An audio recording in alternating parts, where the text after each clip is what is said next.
Evangelho de Lucas, no capítulo 1.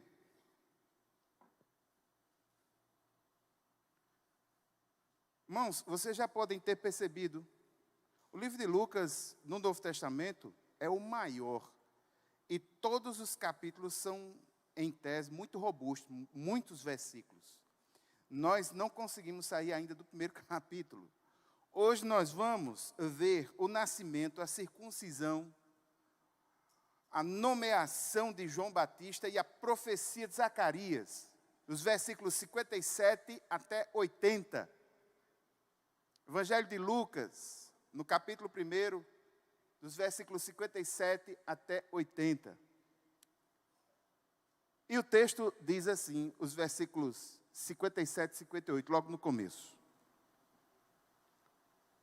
Quando chegou o tempo de Isabel dar à luz, ela teve um filho. Os vizinhos e parentes ouviram que o Senhor tinha usado de grande misericórdia para com Isabel e se alegraram com ela. Então, irmãos, nesse primeiro momento, enfim, a profecia foi cumprida. Aquilo que havia sido predito por Gabriel, agora cai nas raias do cumprimento. Isabel está muito feliz porque as tristezas da sua alma, aquilo que ela tinha desgosto em sua vida, sua esterilidade, os comentários difíceis sobre a vida dela, tudo isso agora estão acabados. Um filho nasce.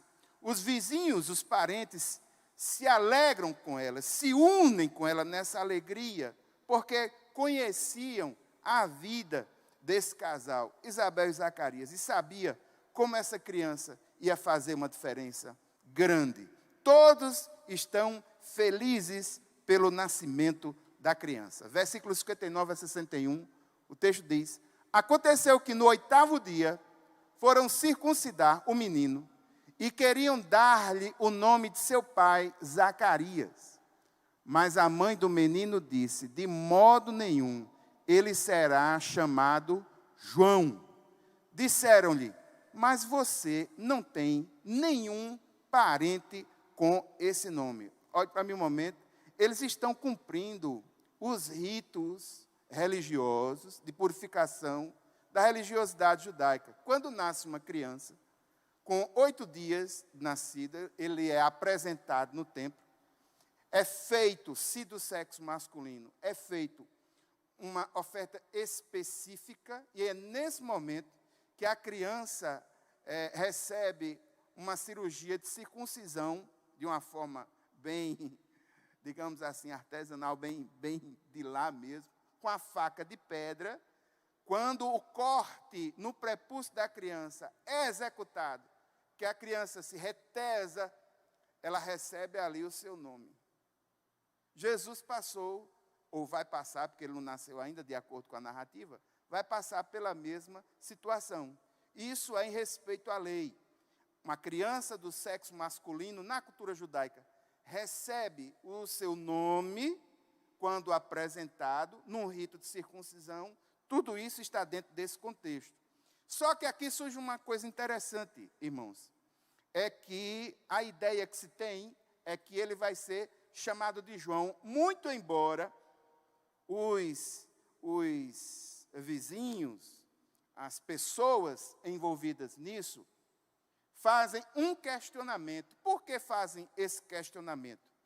É porque o nome de Zacarias e a pessoa de Zacarias é bem lembrada e é bem honrada.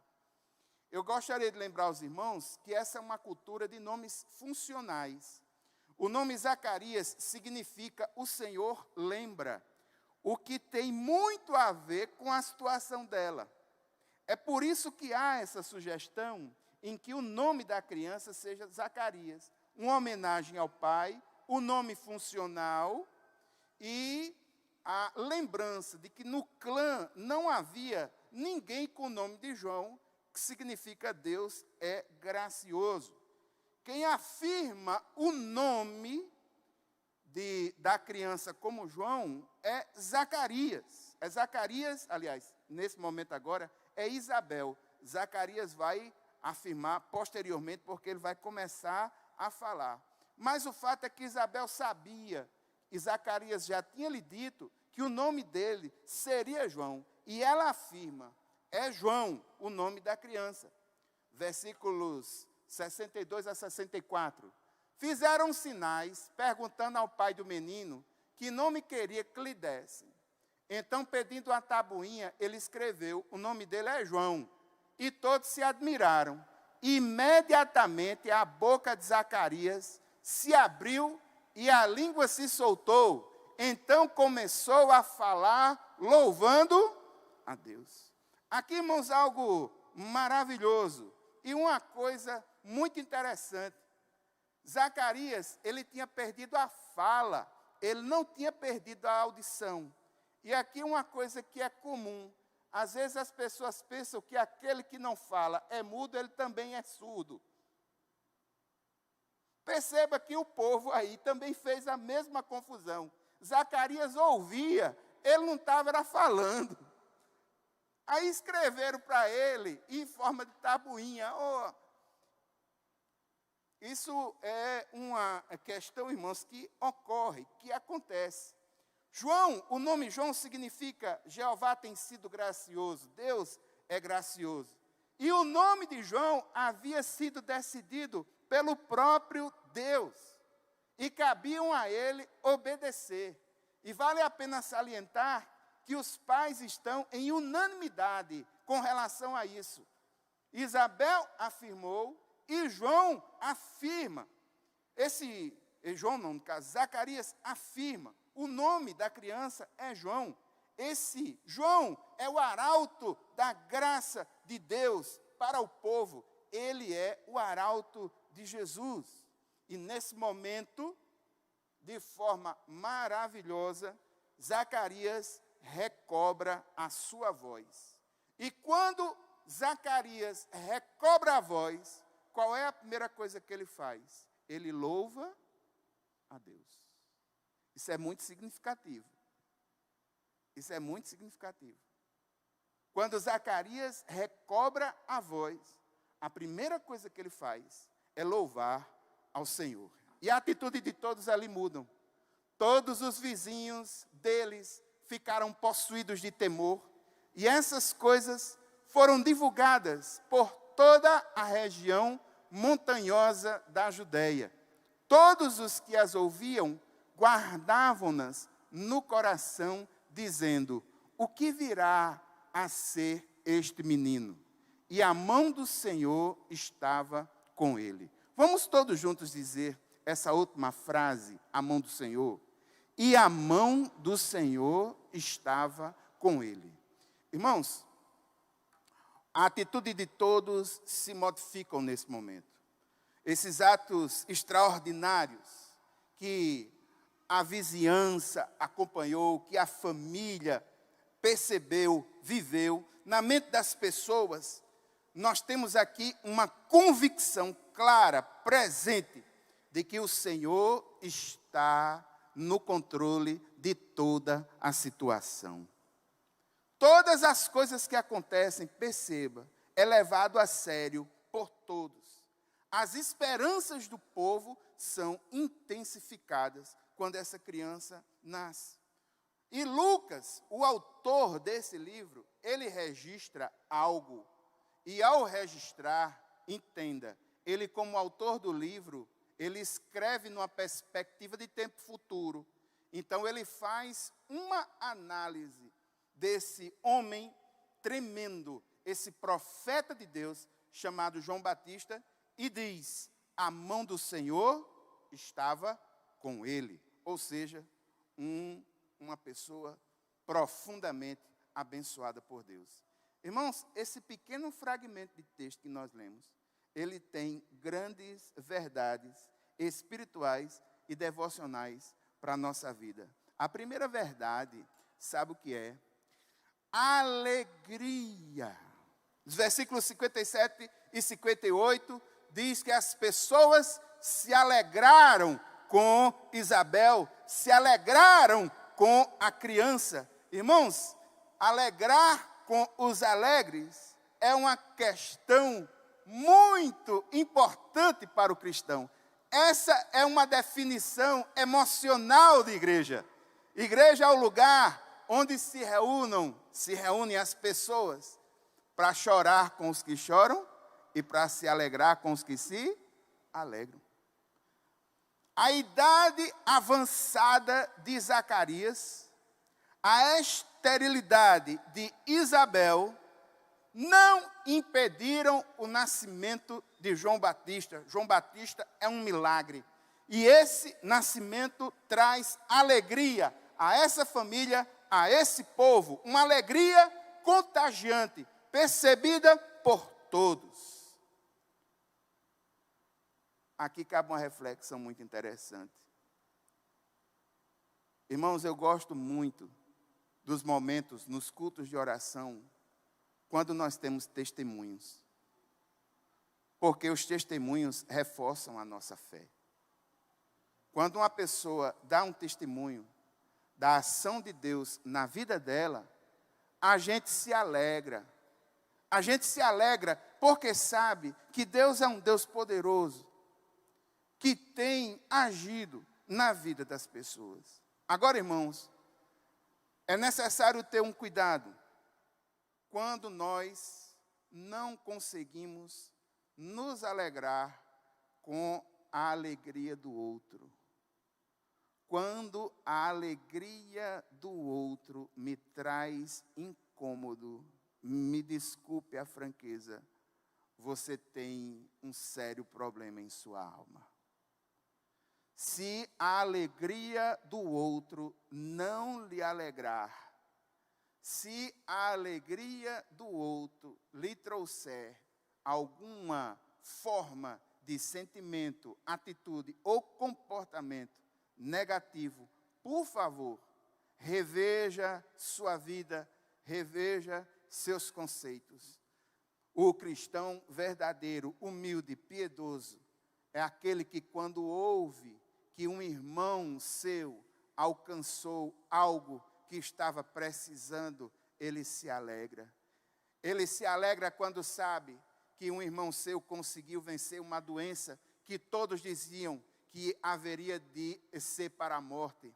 Um irmão se alegra quando ouve que uma família em Cristo Jesus conseguiu se reconciliar novamente.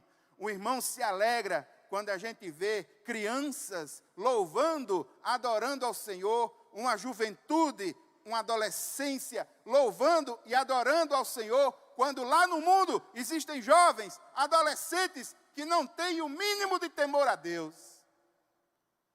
A gente se alegra quando alguém consegue vencer um vício. A gente se alegra quando a porta de trabalho é aberta. A gente se alegra quando uma enfermidade é encontrada pelo Senhor e o Senhor cura. A gente se alegra quando a porta é aberta. A gente se alegra quando uma causa na justiça de um irmão, ele conseguiu ganhar. A gente se alegra com a alegria do outro. Se você não consegue se alegrar com a alegria do outro, você tem problema. Você tem problema. Segunda grande lição, os versículos 59 até 63, a gente vê a ação soberana do Senhor que controla tudo, todas as coisas. O nome da criança é João. Tudo aquilo que Gabriel havia predito foi cumprido. Isso nos mostra que os planos do Senhor não podem ser frustrados. Daniel, no capítulo 4, no versículo 35, diz o seguinte: todos os moradores da terra são considerados como nada, e o Altíssimo faz o que quer com o seu exército do céu e com os moradores da terra. Não há quem possa deter a sua mão, nem questionar o que ele faz. Tudo aquilo que aconteceu na casa de Zacarias e de Isabel estava nos planos do Senhor. E através desse casal maravilhoso, a alegria do Senhor é estabelecida nesse lugar. Porque Deus é soberano e Ele é quem comanda a história. Em nome de Jesus, entenda isso. como uma afirmação, uma convicção no seu coração. Deus é fiel e soberano. Descanse o seu coração. Descanse o seu coração. Terceira lição. Você percebeu que quando perguntaram o nome da criança, Isabel disse, é João. Zacarias não podia falar, mas Isabel sabia que o nome era João. Isso nos mostra que havia entre eles, mesmo Zacarias não podendo falar porque ele estava mudo, havia uma comunicação, havia uma unidade entre os dois. Zacarias e Isabel tinham a mesma opinião sobre o nome do filho. E aqui eu gostaria de aproveitar esse momento como uma ilustração para dizer que feliz é o lar onde pai e mãe concordam. Veja que lição sutil. Feliz é o lar onde pai e mãe concordam. É terrível, irmãos, sobretudo para as crianças, para os adolescentes, para os jovens, quando pai e mãe não concordam sobre um assunto, têm visões diferenciadas, e isso é percebido pelos filhos. É terrível. Inclusive, porque dependendo da idade da criança, ela pode jogar isso contra os pais e jogar um contra o outro. Entenda. Entenda. Feliz é o lar onde pai e mãe concordam, sobretudo quando ambos concordam em fazer a vontade de Deus. E aqui, irmãos, eu gostaria de ressaltar uma coisa que é possível que você não tenha percebido, mas faz parte do dia a dia. Acontece. Às vezes o casal, ele teme ao Senhor. Ambos são crentes em Cristo Jesus. Mas às vezes acontece no casal de um buscar mais o Senhor do que o outro. Eu não estou dizendo que seja um desnível espiritual, mas eu estou dizendo que é uma diferença devocional. Às vezes, um busca mais ao Senhor em oração, um busca mais estar na presença do Senhor, um busca mais tomar as decisões de acordo com uma vida de oração, uma vida numa ótica mais espiritual, digamos assim, enquanto o outro, muitas vezes, não tem a mesma velocidade, não tem a mesma forma de adorar ao Senhor. Às vezes, não desenvolveu espiritualmente tanto quanto o cônjuge. Isso gera como se fosse um pequeno desnível. E eu digo isso, irmãos, com base na experiência do aconselhamento. Aqui e ali, recebo uma pessoa, uma notícia de alguém dizendo assim, pastor, como eu gostaria que a minha esposa orasse mais, como eu gostaria que o meu esposo orasse mais, buscasse mais ao Senhor comigo. Esse pequeno desnível, às vezes, abre uma brecha para que haja uma espécie de ressentimento nessa vida devocional, nessa vida de buscar o Senhor. Eu gostaria de dizer só uma coisa. Se porventura você já percebeu isso, se você já viveu isso, se você vive isso, em nome de Jesus, entenda. Você pode inspirar o seu cônjuge, mas você não pode fazer o trabalho do Espírito Santo na vida dele. O máximo que você pode fazer para o seu cônjuge é inspirá-lo. Ore por ele. Se você percebe que ele não busca tanto, ou ela não busca tanto ao Senhor como você gostaria que buscasse, em nome de Jesus, pare de falar, dobre os seus joelhos e ore. Porque isso é uma ação do Espírito Santo de Deus, ela não é sua. É o Espírito Santo de Deus quem provoca mudanças interiores.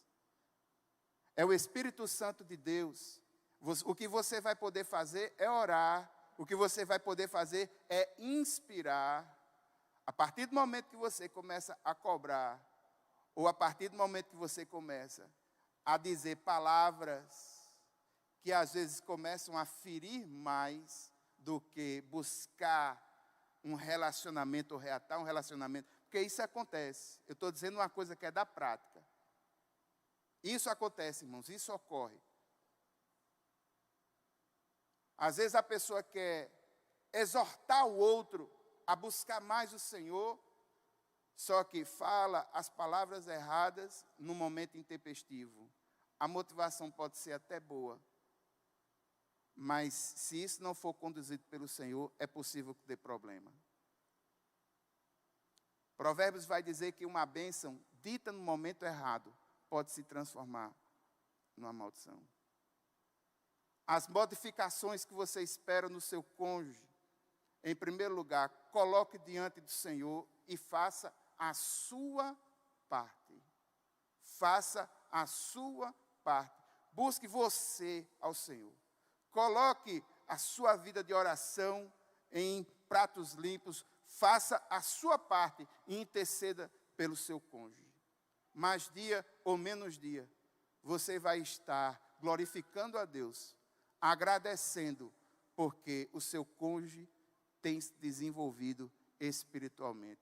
Irmãos, as pessoas se desenvolvem espiritualmente em velocidades diferentes. Entenda isso.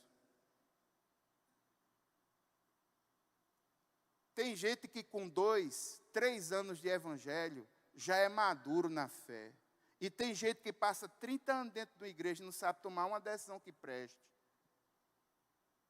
A velocidade de maturidade é diferenciada.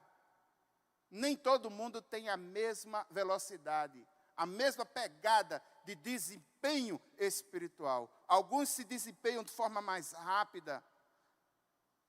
A maturidade chega de forma mais rápida, outros de forma mais lenta. O que é bom, irmãos, é que essa maturidade seja rápida, ou seja, lenta, ela sempre esteja em desenvolvimento. Nunca em involução. No caso, nunca decrescendo, mas sempre crescendo. Melhore em nome de Jesus. E quanto ao seu cônjuge, ore por ele, porque é o Espírito Santo de Deus quem faz, não é você. Amém?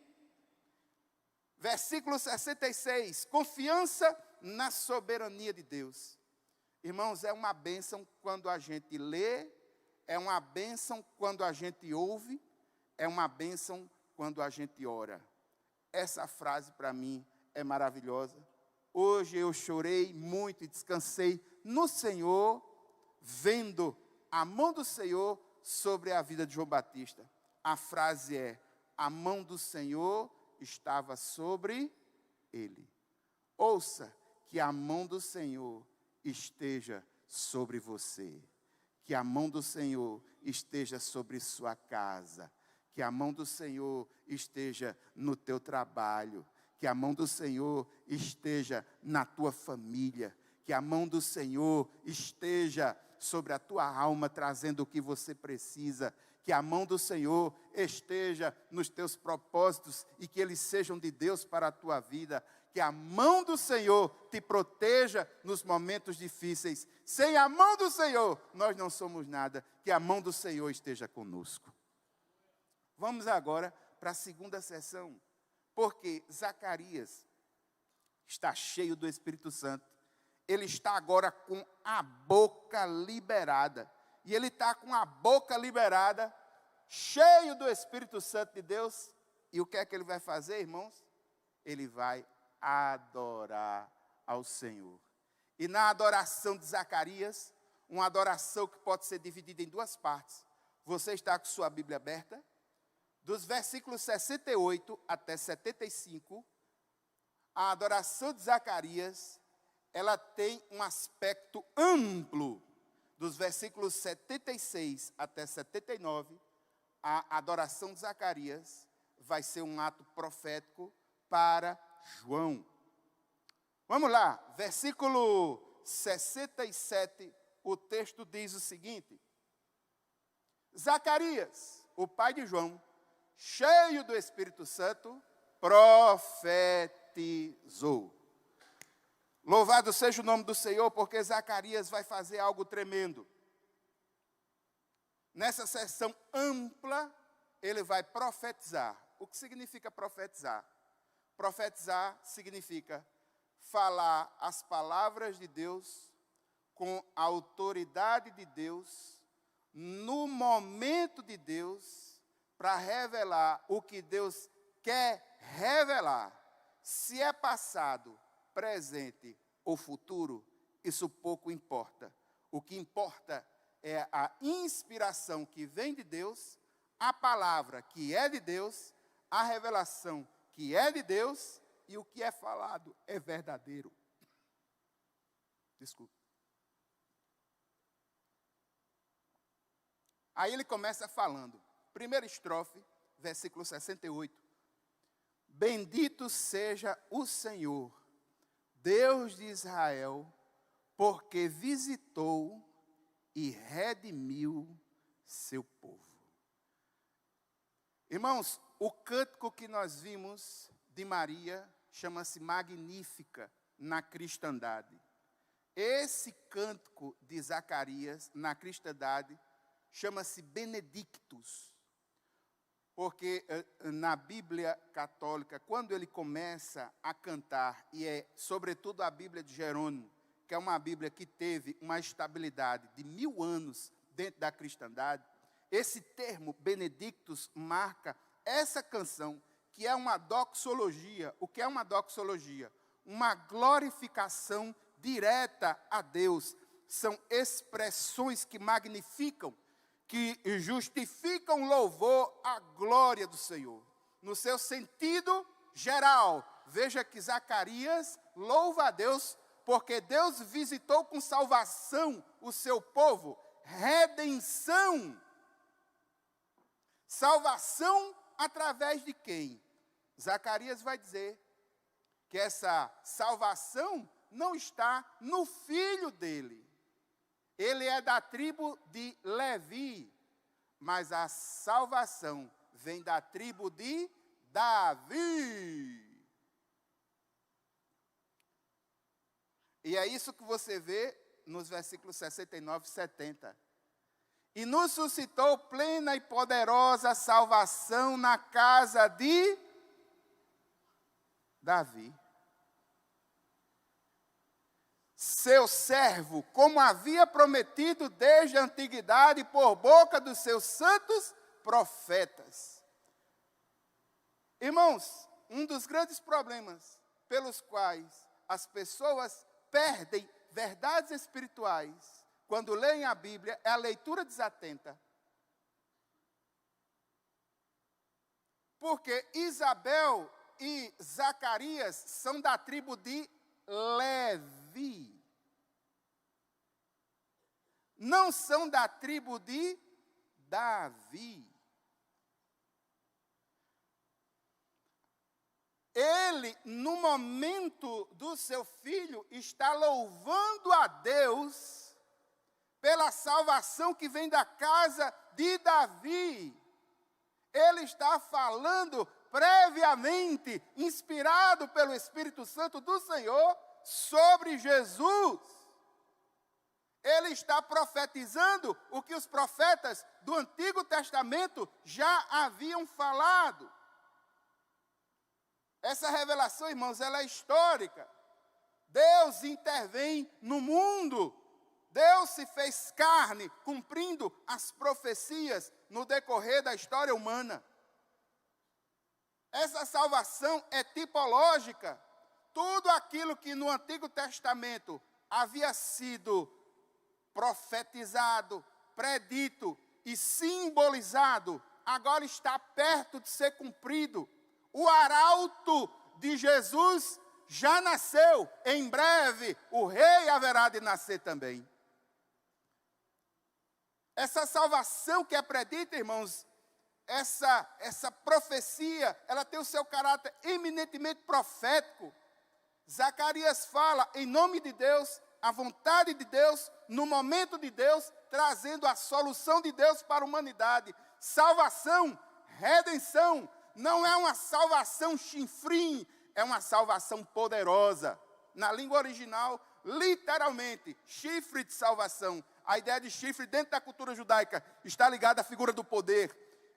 É um poder salvador tremendo, poderoso, como havia prometido, um Deus fiel que cumpre as suas palavras. E Zacarias está alegre com isso. Essa salvação, irmãos, ela é psicológica também, é libertadora. Sabe por quê? Porque existe um clima de alegria em tudo isso.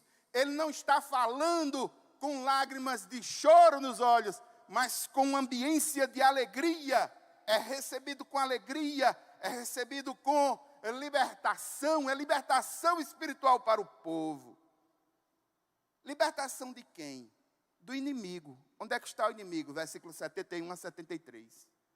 Para nos libertar dos nossos inimigos e das mãos de todos os que nos odeiam, para usar de misericórdia com nossos pais, lembrar-se da sua santa aliança e do juramento que fez a nosso pai Abraão. Gênesis 12, versículos 2 e 3. Vou fazer de você uma grande nação.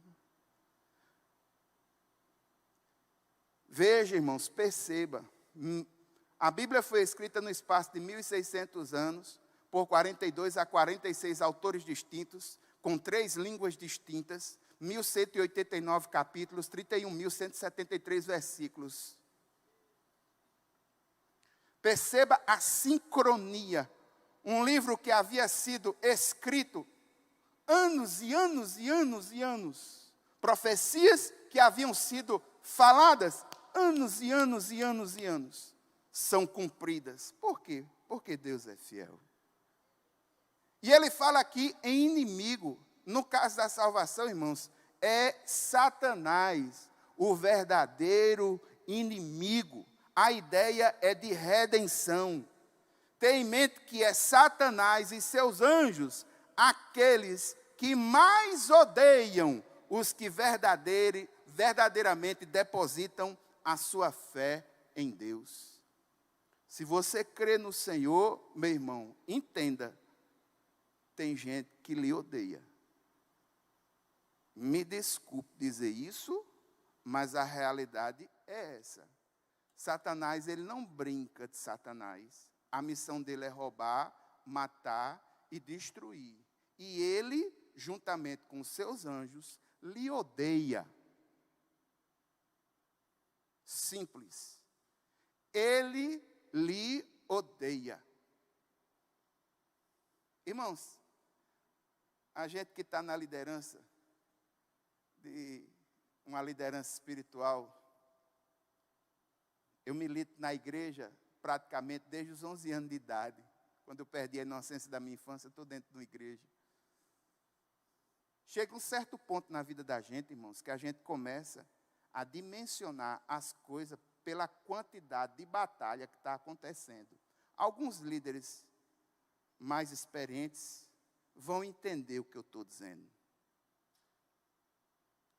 Irmãos, quando a gente faz aqui cursilho masculino, cursilho feminino, que durante a semana as coisas começam a dar errado, tanto aqueles que vão participar, quanto na igreja, quando começa a travar, como começa a dar problema, é chuva, é buraco, é disse-me-disse, gente que desiste, é doença, desinteria, meu irmão, pode ter certeza, vai ser uma bênção grande no final.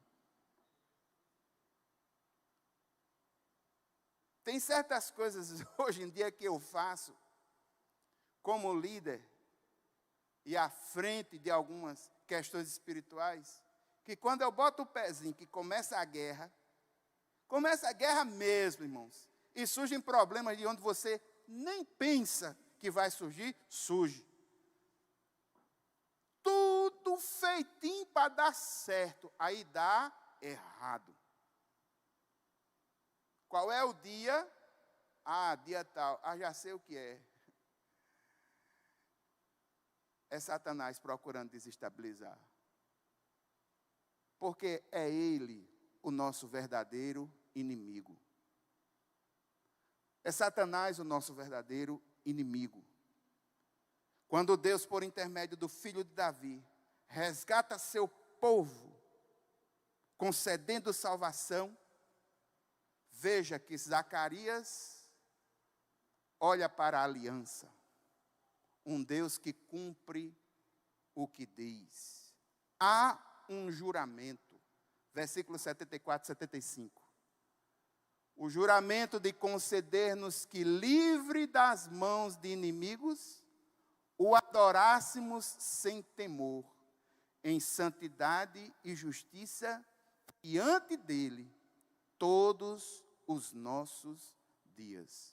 Eu gostaria de pedir que juntos lêssemos esses 2 versículos, lá de cima, de conceder-nos que, livres das mãos de inimigos, o adorássemos sem temor, em santidade e justiça, diante dele, todos os nossos dias. Está aí o motivo pelo qual Deus te chamou, e você ouviu esse chamado, atendeu a esse chamado de forma positiva, confessou os seus pecados, arrependeu-se diante do Senhor, entregou ao Senhor a sua vida, e agora? Agora, meu irmão, você vai viver para a glória de Deus. O Senhor nos resgatou para a sua glória, para que nós pudéssemos adorá-lo. Isso aí, irmãos, é visto no Antigo Testamento. Essa é a vontade de Deus. Resgatar um povo para a glória do seu nome. Onde é que a gente pode ver isso? Abra sua Bíblia, vamos mais atrás, livro de Êxodo, no capítulo 5, no versículo 1. Um tipo nosso, um povo que estava no Egito, que simboliza pecado, dor, sofrimento. E agora Deus olha para esse povo amargando no Egito, levanta um libertador chamado Moisés. Êxodo capítulo 5, versículo 1. Moisés e Arão vão falar direto com Faraó, expondo a vontade de Deus para Faraó, que era adorado como um Deus no Egito. Olha o que é que Deus diz. Depois Moisés e Arão foram e disseram a Faraó: assim diz o Senhor, Deus de Israel, deixe o meu povo ir para que me celebre uma festa no deserto. Vá um pouquinho mais para frente. Quando o Faraó endurece o seu coração, e o Senhor aproveita desse endurecimento para mostrar a todos que Ele é o Deus Todo-Poderoso e que os deuses egípcios são deuses falsos. Êxodo capítulo 8, versículo 1. Depois o Senhor disse a Moisés: vá falar com Faraó e diga-lhe: assim diz o Senhor, deixe o meu povo para que me adore.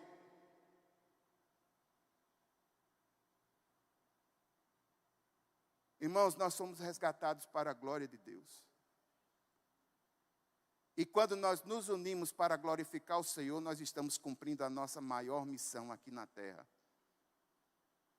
Entenda a adoração como um estilo de vida, não como uma expressão artística ou musical, mas como um estilo de vida em que cada parte da nossa vida pode glorificar e deve glorificar o Senhor. Faça tudo para a glória de Deus. Viva para a glória de Deus.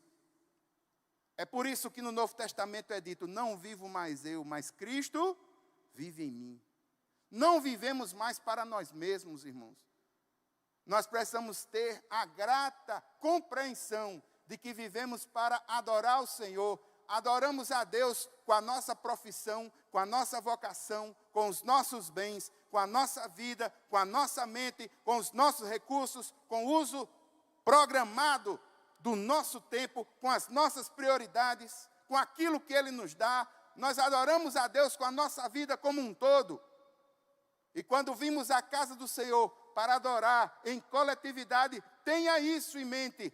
É a igreja do Senhor adorando o Senhor. E essa igreja é visitada pelo Espírito do Senhor. O Espírito que está na igreja é o Espírito que está em mim e em você. Adoração, adoração, adoração. Fomos resgatados para adorar ao Senhor. Os padrões da adoração estão aí. Perceba, sem temor, olha, está vendo? Livres das mãos dos inimigos. Se eu adoro ao Senhor, sabendo que não vou ser atacado pelo meu inimigo, eu estou sem medo, sem temor. O verdadeiro amor, irmãos, que é o amor de Deus, lança fora o medo. Em Cristo, somos verdadeiramente resgatados dos nossos inimigos. Assisti um testemunho de alguém que se dizia satanista. E ele se engraçou com a moça da igreja e começou a ir para a igreja com ela. Satanista num nível muito alto. E ele disse que em um dado momento, indo para a igreja, na sua cabeça, diminuindo, pejorizando, o interesse dele era só na moça. A igreja, com jovens ungidos pelo Espírito Santo do Senhor, de uma forma bem simples, começou a cantar um cântico e o Espírito de Deus tomou conta daquele lugar. Um cântico simples, que a gente cantava até aqui na igreja, que fala sobre o cuidado e a provisão do Senhor. Um cântico que não era nenhuma canção de guerra, não era nem um cântico evangelístico, mas era um cântico cantado com discernimento espiritual e cantado com a alma pela igreja. Canção simples.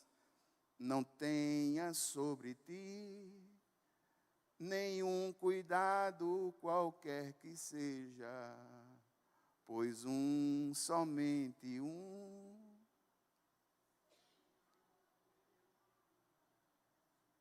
é meu, somente meu, todo o trabalho. Quando a igreja começou a cantar isso, de coração, na unção do Espírito Santo de Deus, o camarada desmaiou, puf. E quando acordou, acordou nos braços do pastor. E já acordou dizendo, eu quero fazer minha aliança com o Senhor. O medo foi embora. Veja, o louvor, versículo 75, em santidade e justiça. Essas coisas, elas são alcançadas com base nas virtudes de Cristo. Santidade só em Cristo. Tem que nascer de novo. Justiça de Deus em nós é Cristo. Não tem como correr. Na presença do Senhor, veja o texto diz, diante dele. Está sempre na presença do Senhor. Nós precisamos ter em mente, irmãos, que Deus é onipresente e que Ele nos observa a todo momento. Isso faz com que a nossa perspectiva como adorador não fique circunscrito só às quatro paredes da igreja. Toda a nossa vida é observada pelo Senhor e os nossos atos podem ser atos de adoração. Há quem lave pratos para a glória de Deus e há quem lave pratos com raiva no seu coração. Há quem lave pratos dizendo: obrigado, Senhor. Se tem prato para lavar, é porque teve comida para comer. Se tem prato para lavar, é porque o Senhor tem sido provedor sobre essa casa. Se tem prato para lavar, é porque estamos alimentados e é o Senhor quem nos sustenta nas mãos. Isso é lavar prato para a glória de Deus. Mas você pode lavar prato murmurando: me deixaram sozinho aqui com esses pratos para lavar, eu vou me vingar. Aí olha para o fogão e diz: deixaram mais a panela de carne também, eu vou me vingar. Isso não é lavar pratos para a glória de Deus. Murmuração, meu irmão, é algo terrível para a alma. Deus se agrada de uma alma grata, agradecida a Ele. E por último, todos os dias da vida, o louvor ao Senhor é algo durável. Todos os dias nós podemos louvar o Senhor. Diga amém. Última sessão, depois que ele faz uma doxologia de glorificação a Deus em Cristo Jesus, que redime o seu povo com aquele que vai sair da casa de Davi, agora ele vai para o filho dele. Olha o que é que ele diz. E você, menino? Está vendo a segunda parte do cântico? Está vendo que esse cântico pode ser dividido em duas partes? Uma parte ampla e uma parte restrita? E você, menino, será chamado profeta de quem? Do Altíssimo. Porque precederá o Senhor, preparando-lhe os caminhos para dar ao seu povo conhecimento da salvação por meio da remissão dos seus pecados. Louvado seja o nome do Senhor. João Batista é profeta do Altíssimo. O que é notável aqui, irmãos, é que de um cântico tão grande, ele só destina poucos versículos para falar sobre o seu filho. Faz sentido, irmãos. Faz sentido. Zacarias não está preocupado com ele mesmo. Zacarias não está preocupado em glorificar o seu filho. Perceba que até falando do filho, a glória é do Senhor. Ele vai ser um profeta, mas é um profeta de quem? Do Altíssimo. Ele é o arauto. E aqui um fortíssimo conceito sendo implantado para o momento. Sabe qual é?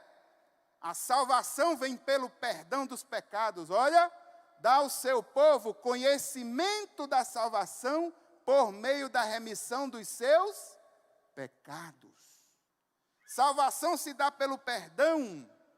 Salvação não é pelo acúmulo de obras, como pensavam os fariseus. Salvação vem quando há confissão de pecados. Salvação vem quando há entrega. Entrega para viver em que caminho? No caminho da luz. Aí ele fecha o cântico dele. Olha que coisa linda. Graças à profunda misericórdia de nosso Deus, pelo qual nos visitará o sol nascente das alturas, para iluminar os que jazem nas trevas e na sombra da morte, e dirigir os nossos caminhos, os nossos pés, pelo caminho da paz. O que está em foco é a misericórdia do Senhor. Essa misericórdia em Cristo Jesus é o sol que brilha no meio das trevas e da morte. Aqui, nesse trecho, duas coisas para mexer com a nossa imaginação. Trevas e sombra da morte. O que é isso?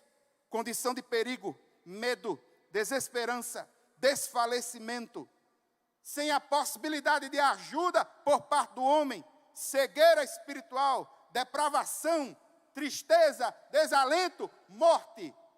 É isso a condição humana. sem Jesus, porque Jesus é o sol que vai brilhar no meio das trevas. A verdadeira luz. Luz é o verdadeiro conhecimento de Deus, vida para a glória de Deus. Luz é riso, alegria, contentamento. Jesus, mediante a sua presença, seu ensino, suas obras de misericórdia e poder, vão encher os corações dos seus seguidores com a alegria vinda da salvação. Nunca mais haverá tristeza e dor no coração daquele que deposita sua fé no Senhor, quando a salvação vem dele. E ele vai guiar para onde? Caminho da paz. Irmãos, uma das coisas mais fantásticas, quando confessamos os nossos pecados ao Senhor e fazemos a nossa aliança com Deus em Cristo Jesus, uma das coisas mais fantásticas é a paz que brota na nossa vida. Paz objetiva. 2 Coríntios capítulo 5, dos versículos 18 a 21, Paulo diz: tudo isso provém de Deus, que nos reconciliou consigo mesmo por meio de Cristo e nos deu o ministério da reconciliação, a saber que Deus estava em Cristo reconciliando consigo o mundo, não levando em conta os pecados dos seres humanos. Portanto, nós somos embaixadores em nome de Cristo, como se Deus exortasse por meio de nós. Em nome de Cristo, pois, pedimos que vocês se reconciliem com Deus. Aquele que não conheceu o pecado, Deus o fez pecado por nós, para que por ele fôssemos justiça de Deus. Essa justiça que chega de uma forma ampla, trazendo a paz em Cristo Jesus, ela também é subjetiva e toca no nosso coração. Romanos 5:1, Paulo vai dizer: justificados, pois, pela fé, temos o quê? Temos paz com Deus por meio do nosso Senhor Jesus Cristo. Irmãos, até falando do seu Filho, quem é exaltado é o nome do Senhor Jesus. E aqui a gente vai agora saber a academia aonde João vai receber o seu preparo, o seu treinamento para o exercício profético. Versículo 80. O menino crescia e se fortalecia em espírito e viveu nos desertos, até o dia que havia de manifestar-se a Israel. A academia de JB, academia de João Batista, é a academia do deserto do Senhor. Não subestime o deserto, porque é no deserto onde nós temos lições profundas de Deus para nós. Lembre-se de Moisés, a vida dele pode ser dividida em 3 fases. No primeiro momento, 40 anos no Egito, recebeu o treinamento de uma das sociedades mais interessantes do mundo antigo, mais informadas do mundo antigo, mais completas do mundo antigo, que era a sociedade egípcia. Mas foi nos 40 anos, no deserto de Midian, que ele viveu o sobrenatural de Deus em sua vida. E aqui, meu irmão, eu quero dizer que JB, João Batista, vai aprender no deserto. Deserto é sinônimo de adversidade. Vai aprender a ser forte. Por quê? A separação de João, irmãos, é radical. João vai acusar o pecado. João não pode ter ligação com ninguém. João não pode ter ligação com o governo. João não pode ter ligação com a casta religiosa corrompida.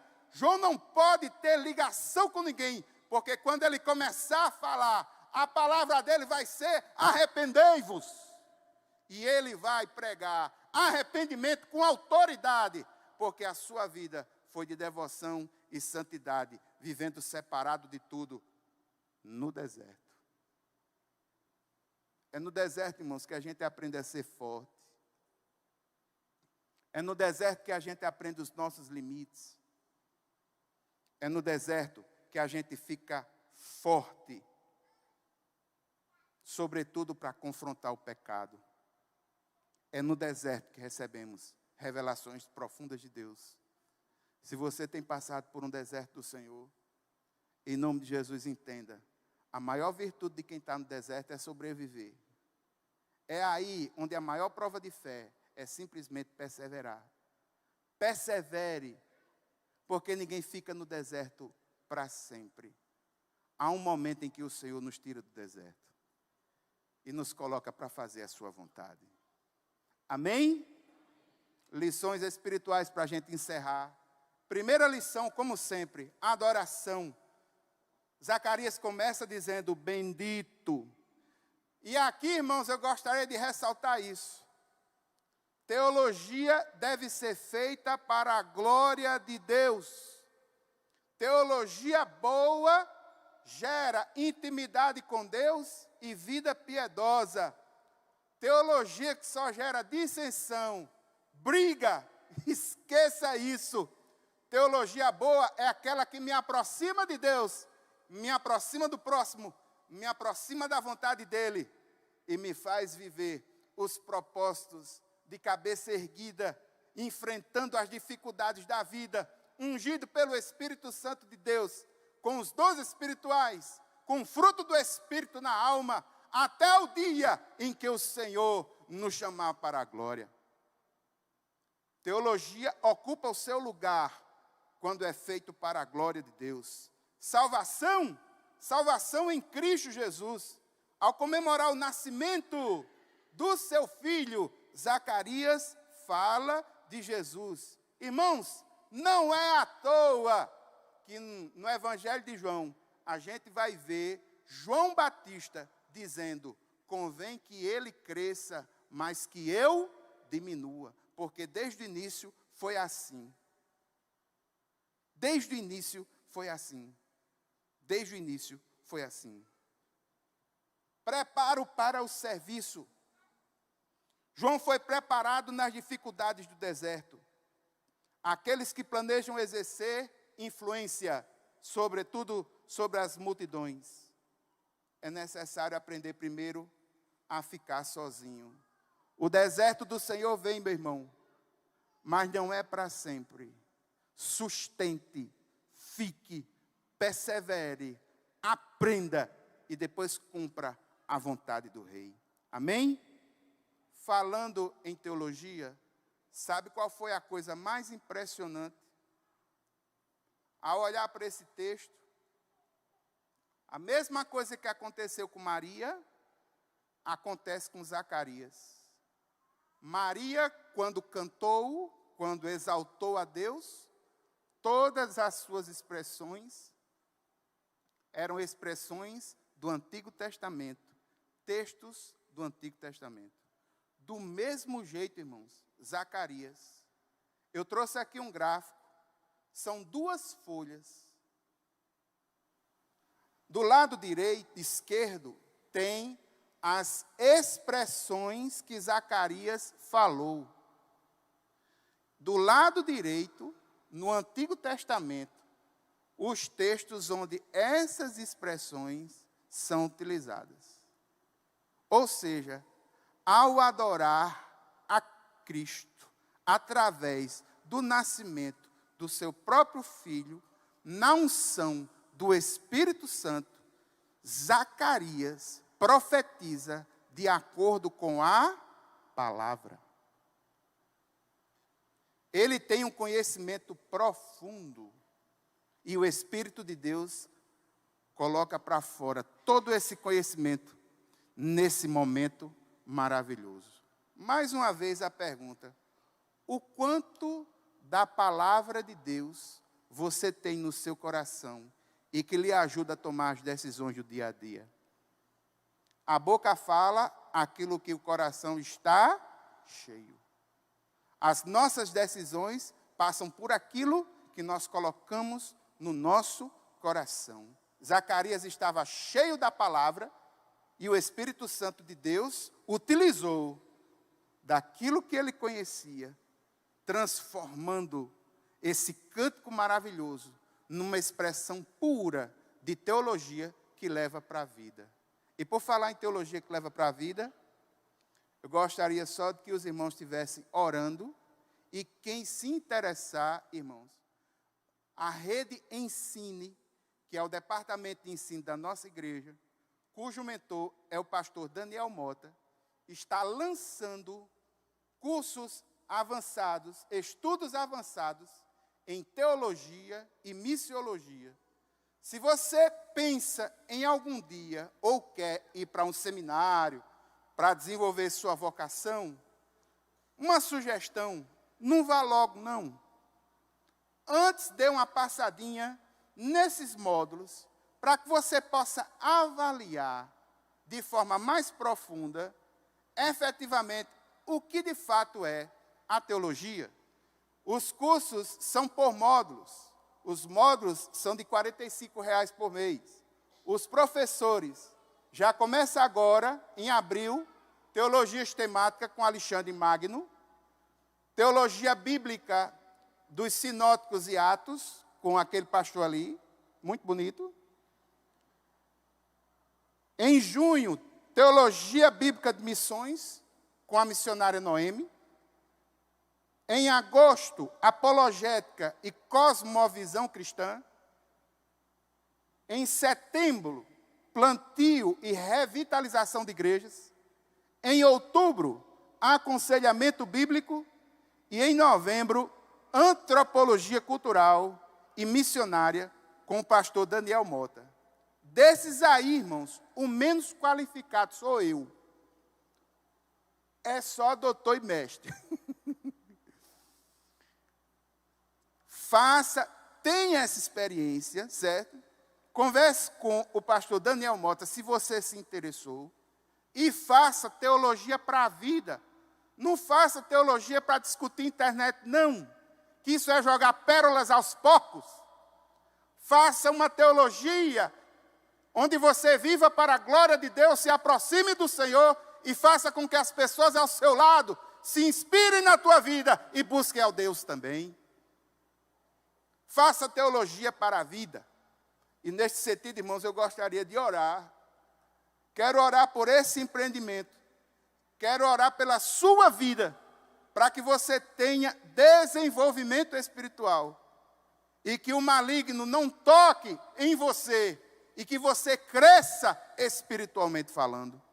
Se você se interessou, procure o pastor Daniel Mota. Amém?